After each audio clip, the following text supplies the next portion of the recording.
What is summative assessment, how is this assessment helpful for student, यानी कि summative assessment हम किसे कहेंगे और किस तरीके से स्टूडेंट के लिए हेल्पफुल रहेगा उसके बारे में हम डिस्कस करते हैं। तो फर्स्ट हमारा आता है समेटिव असेसमेंट किसे कहेंगे। तो सबसे बड़ी चीज़ है कि फॉर्मेटिव असेसमेंट तो जो है वो हमारे रेगुलर चलते रहेंगे, यानी कि जो यूनिट टेस्ट होते हैं जो टीचर्स लेते हैं क्लासरूम के अंदर, वो हमारे रेगुलर बेसिस पे होते हैं। और जो हमारी क्लास टीचर है या फिर जो भी सब्जेक्ट टीचर है वो हमारी फॉर्मेटिव असेसमेंट को कंडक्ट करती हैं। बट हमारा जो समेटिव असेसमेंट होता है ये हमेशा at the end of the year आपका लिया जाएगा। जैसे ही हमारा जो करिकुलम है वो कंप्लीट होगा उसके बाद हमारा जो है समेटिव असेसमेंट लिया जाता है, यानी कि हमारा जब एंटायर करिकुलम फिनिश हो जाता है उस टाइम पर हमारा क्या है समेटिव असेसमेंट को कंडक्ट कराया जाता है। तो समेटिव असेसमेंट के अंदर यानी कि जैसे हमारे मिड टर्म एग्जाम्स हैं और साथ के साथ हमारे जो मार्च के अंदर एग्जाम्स होते हैं स्कूल के अंदर, उनको हम समेटिव असेसमेंट कहते हैं। और जो हमारे एफएज होते हैं यानी कि फॉर्मेटिव असेसमेंट हमारे यूनिट टेस्ट होते हैं, जो कि हमारा यूनिट टेस्ट 1 और 2 होता है, फिर हमारा समेटिव असेसमेंट 1 आता है, फिर हमारा यूनिट टेस्ट 3 और 4 होता है, और फिर उसके बाद हमारा समेटिव असेसमेंट सेकंड कंडक्ट किया जाता है। It evaluates the achievement of the objective of the education, ये जो है हमें मूल्यांकन करके बताता है कि एक्चुअल में हमारा एजुकेशन का ऑब्जेक्टिव अचीव हुआ है या नहीं। यानी कि जो हमें समेटिव असेसमेंट है वही हमें बताएगा कि आपने जो ऑब्जेक्टिव सेट किया था क्या अचीव आप कर पाए उसको या नहीं कर पाए। It also determines the extent to which the behaviour modification has been observed in the student, यानी कि यहाँ पर स्टूडेंट के अंदर कितना मॉडिफिकेशन कितना चेंज बच्चे के अंदर आया है। जैसे कि बच्चा 4th क्लास से 5th में जा रहा है तो उसका बिहेवियर वहाँ से, और 5th के बाद जब वो 6th में जा रहा है तो उसका बिहेवियर में कितना चेंज आप लेकर आ पाए, कितना मॉडिफिकेशन आपने किया, उसके बारे में यहाँ पर हमें समेटिव असेसमेंट बताता है। ये जो टाइप का असेसमेंट है ये हेल्प करता है पर्सन को कि उसके अप्रोप्रिएटनेस के बारे में पता चले, जो कोर्स है उसके अप्रोप्रिएटनेस ऑब्जेक्टिव जो है हमारा और इफेक्टिवनेस के बारे में पता चले कि इंस्ट्रक्शन जो है कितनी इफेक्टिव वे से दी गई क्लास के अंदर।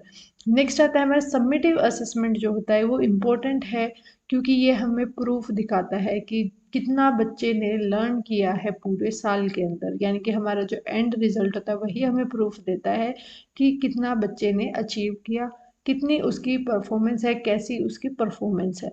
समेटिव असेसमेंट जो होता है जर्नली हमारे ग्रेड्स के अंदर दिया जाता है और साथ के साथ ये मदद करता है बच्चे को आगे की फ्यूचर की डायरेक्शन के लिए।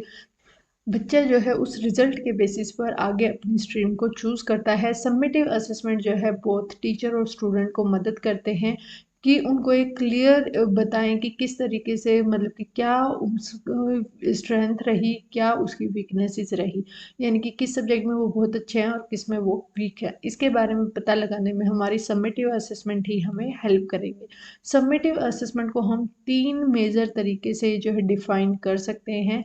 फर्स्ट आता है समेटिव असेसमेंट के अंदर क्या इंक्लूड किए जाते हैं, हमारे टेस्ट इंक्लूड होते हैं, असाइनमेंट्स प्रोजेक्ट वगैरह ये सारी चीज़ें इसके अंदर इंक्लूड की जाती हैं ताकि स्टूडेंट के बारे में पता लगाया जा सके कि उसने कितना एक्चुअल में सीखा है। समेटिव असेसमेंट जो होते हैं वो गिवन होते हैं at the conclusion of a specific instructional period, यानी कि जो स्पेसिफिक हमारे इंस्ट्रक्शनल पीरियड था, जैसे 1 ईयर हमारा पीरियड है जर्नली, जो कि अप्रैल से लेकर 31 मार्च तक का रहता है। तो उसके अंदर बच्चे ने कितना कुछ सीखा उसके बारे में हम मूल्यांकन करते हैं, और ये जो है हमारा डायग्नोस्टिक नहीं होता, जबकि फॉर्मेटिव असेसमेंट हमारा डायग्नोस्टिक होता है। यानी कि जैसे ही बच्चे ने आपने टेस्ट लिया, आपको पता चला कि बच्चे यहाँ यहाँ उसकी वीकनेस है बहुत ज़्यादा, आप क्या करेंगे उसको इम्प्रूव करवाने की कोशिश करेंगे। तो फॉर्मेटिव असेसमेंट हमारा कैसा है, डायग्नोस्टिक है, बट समेटिव असेसमेंट हमारा इवेल्युएटिव नेचर का रहेगा।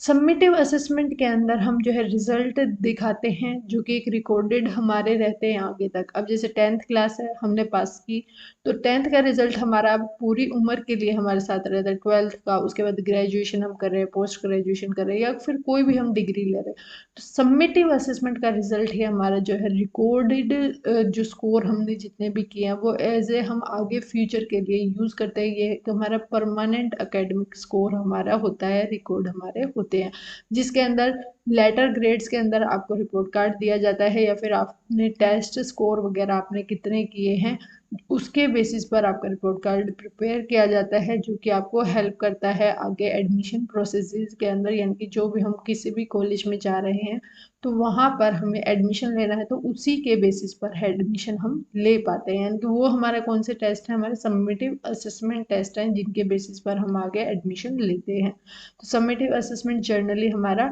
एट द एंड किया जाता है, at the end of academic year ये कंडक्ट किए जा रहे हैं और एक आपका रिपोर्ट कार्ड प्रिपेयर किया जाता है।